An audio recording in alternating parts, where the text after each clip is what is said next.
Death is the one certainty in life. Everyone dies. Yet we know almost nothing about what actually happens when we do. For most of human history, death was simple. The heart stops, breathing ceases, and that's it. Lights out. Game over. But modern science has discovered something shocking. Death isn't instant. It's not a light switch flipping off. It's a process. And during that process, your brain does something extraordinary. In the final moments after your heart stops, your brain explodes with activity. A massive surge of electrical signals floods through your neurons, gamma waves, the same kind associated with consciousness, dreaming, and memory.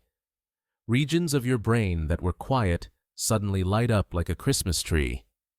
Areas responsible for conscious experience start communicating with each other more intensely than when you were alive. This happens not just in the seconds after death, but minutes. Sometimes more than 6 minutes after your heart has stopped and oxygen is no longer reaching your brain. Scientists have recorded this in dying patients. They've measured it in laboratory animals. And they still don't fully understand what it means. Is this the brain's final act? A last desperate attempt to process reality before shutdown? Or is this something more? Could this surge of activity explain near-death experiences, the tunnel of light, the life review, the sense of peace? Could this be the neurological basis for what we call the soul? Or is consciousness somehow persisting beyond the death of the body?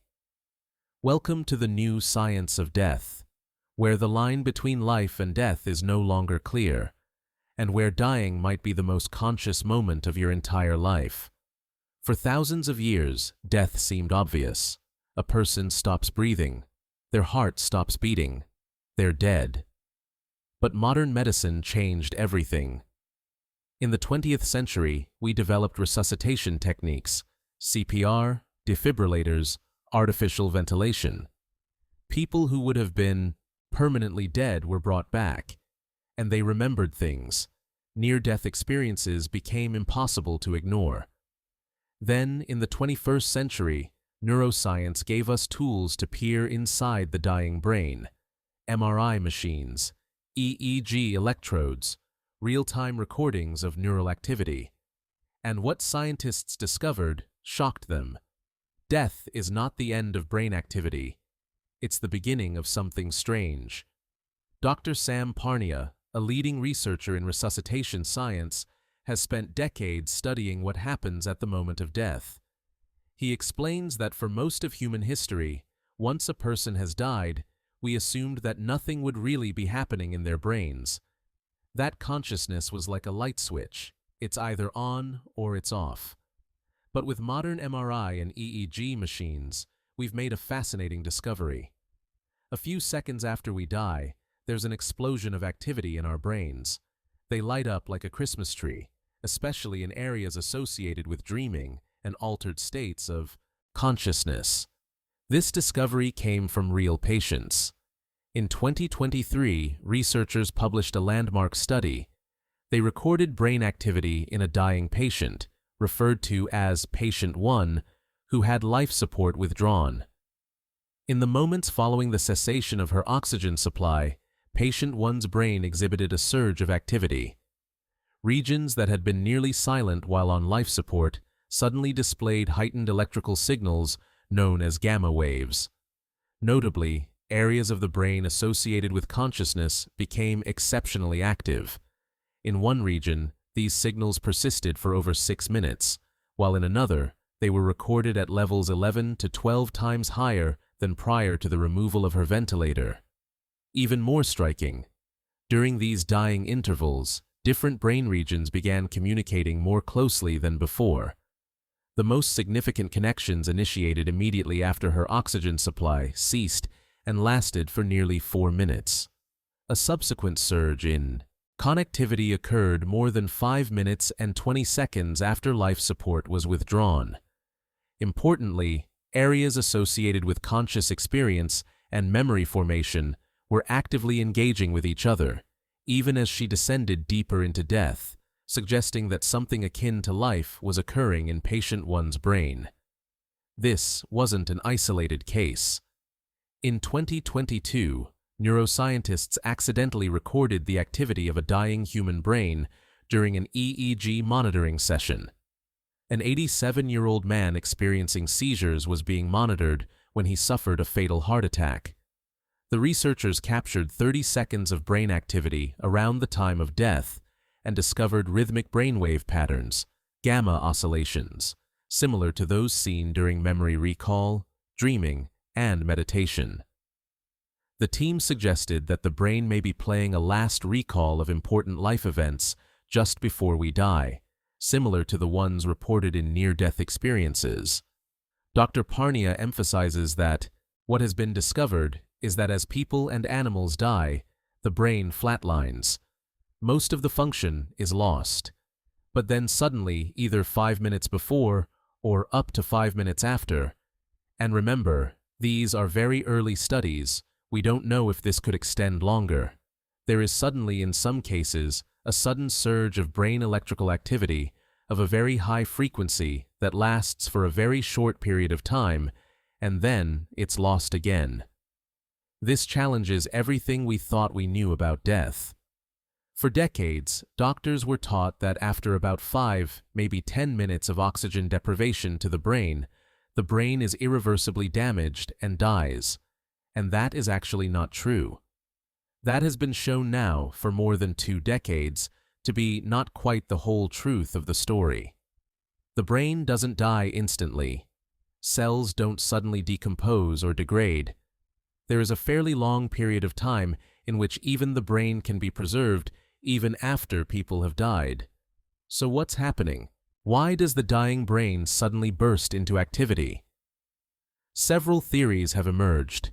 One possibility is that this is the brain's final act of self-preservation.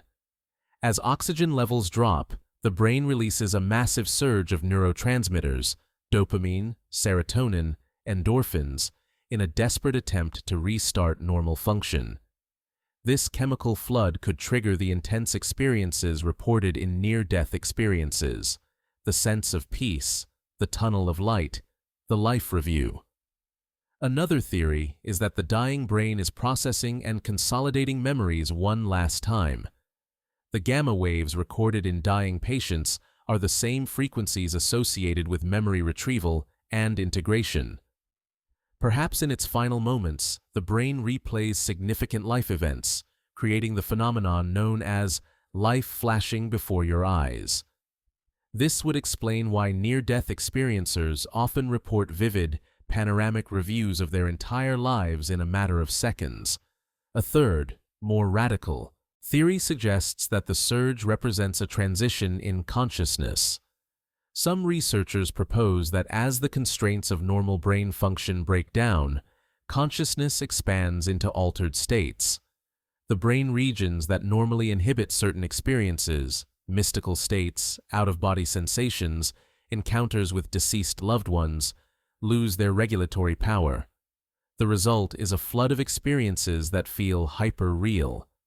A 2025 neuroscientific model of near-death experiences suggests that these episodes involve a cascade of concomitant psychological and neurophysiological processes within an evolutionary framework. The model addresses both the potential psychological mechanisms and neurophysiological changes, including cellular and electrophysiological brain network modifications and alterations in neurotransmitter release. This research aims to inform the debate on the emergence of consciousness in near-death conditions that arise before brain death. But here's where it gets truly strange. Some near-death experiencers report veridical perceptions, accurate observations of events that occurred while they were clinically dead. Parapsychologists reference rare veridical near-death experiences where patients accurately recount details from their surroundings, suggesting conscious awareness during clinical death. Numerous such accounts exist, including one where a woman reportedly observed a shoe on a window ledge during her cardiac arrest, which a nurse later found. How is this possible? If the brain is oxygen-deprived and flatlined, How can it process visual information? Skeptics argue these accounts are reconstructed memories, confabulations created after the fact. But proponents insist the details are too specific, too accurate to be coincidence or fabrication. This remains one of the most contentious issues in consciousness research.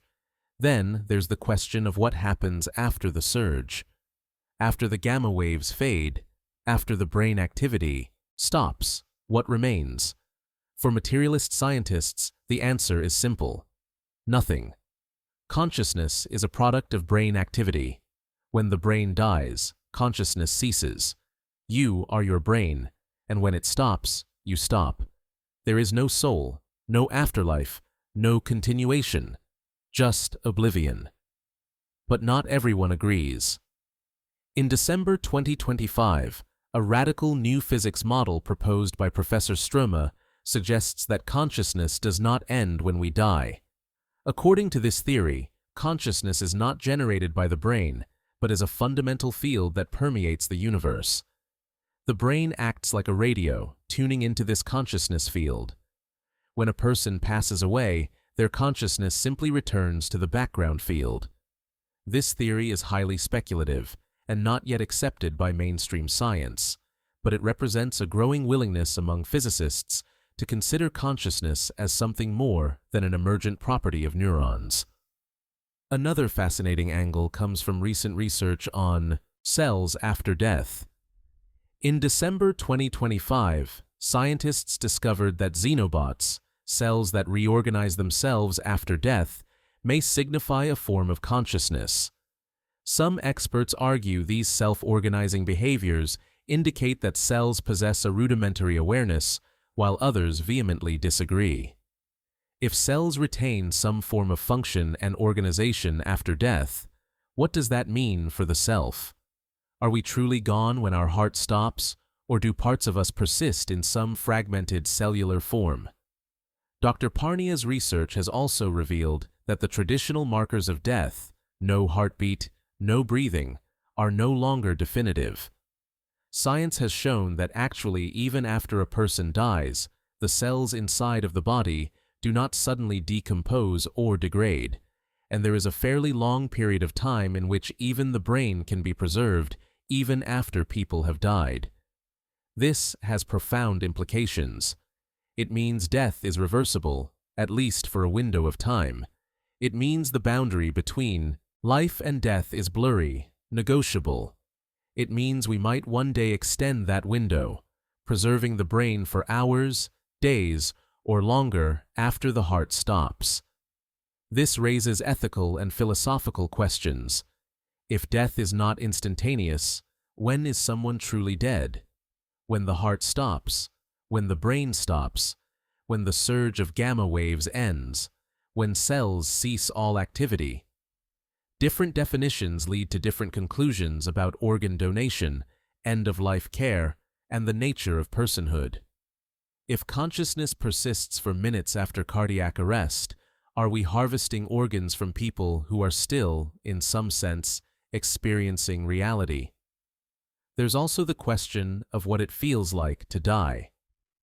Near-death experiencers often describe the process as peaceful, even blissful. The fear and pain of the moments before death give way to calm, light, and love. But is this genuine or neurochemical?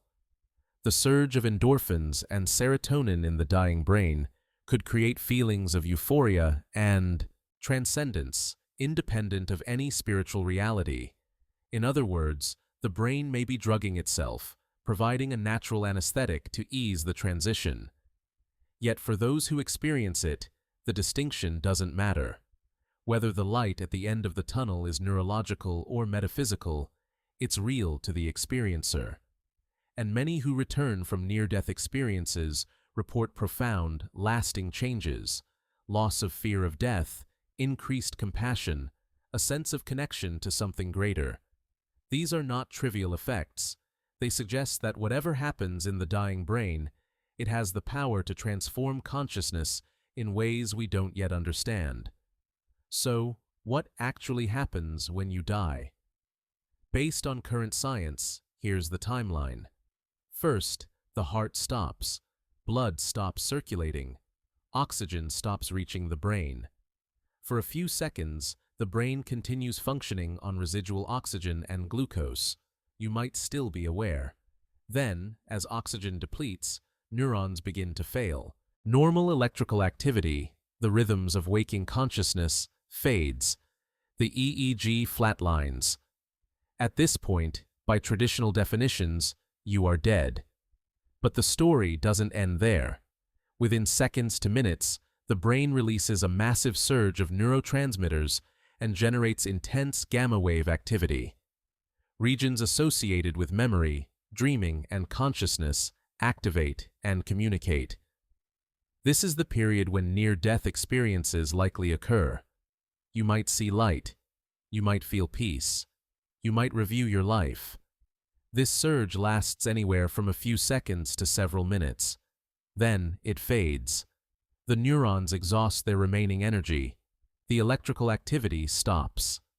Silence. If this is where it ends, then death is oblivion, an absence of experience, no different from deep sleep without dreams. If something persists beyond this point, science has not yet found a way to measure it. But here's the mystery. We don't know. We can measure brain activity until it stops. But we can't measure what, if anything, comes after. The hard problem of consciousness, why there is something it is like to be you, remains unsolved even in death. If consciousness is more than just brain activity, if it's a fundamental feature of reality, as some physicists now propose, then death might not be the end. It might be a transition, a shift from one form of existence to another. Or it might be exactly what it appears, the permanent cessation of experience. The lights go out, the self dissolves, and what remains is only the memory of you in the minds of others, fading with time until all traces vanish. This uncertainty is both terrifying and profound. We face death with no guarantees, no proof of what lies beyond. Faith offers answers: heaven, reincarnation, reunion with loved ones. Science offers data, neurotransmitter surges, gamma waves, cellular decay. But neither can fully capture the subjective reality of dying. Only those who die and don't return know for certain, and they can't tell us.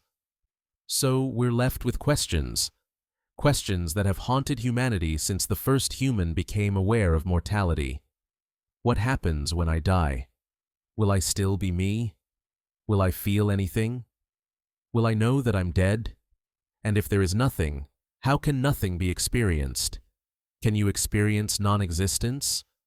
Or does the concept itself dissolve, like asking what's north of the North Pole? Perhaps the most honest answer is this: death is a mystery. Science has illuminated the edges, the neural processes, the cellular mechanisms, the timing of events. But the core remains dark. And maybe that's as it should be. Mystery is part of the human condition. Not knowing keeps us humble, keeps us searching, keeps us valuing the life we have. Because if death is the end, then every moment of consciousness is precious. Every experience, every connection, every thought is a fleeting gift. And if death is not the end, if something continues, then how we live matters even more. Because the self we construct in life might be the self we carry forward. Either way, death teaches us to live, to cherish awareness while we have it, to love while we can, to seek truth while the search is possible. Because one day, sooner than we'd like, our hearts will stop. Our neurons will fire one last time, and we'll find out, in the most direct way possible, what happens next. Until then, we live with uncertainty, with hope, with fear, with wonder. And that, perhaps, is the deepest truth of mortality, that not knowing the end makes the middle matter.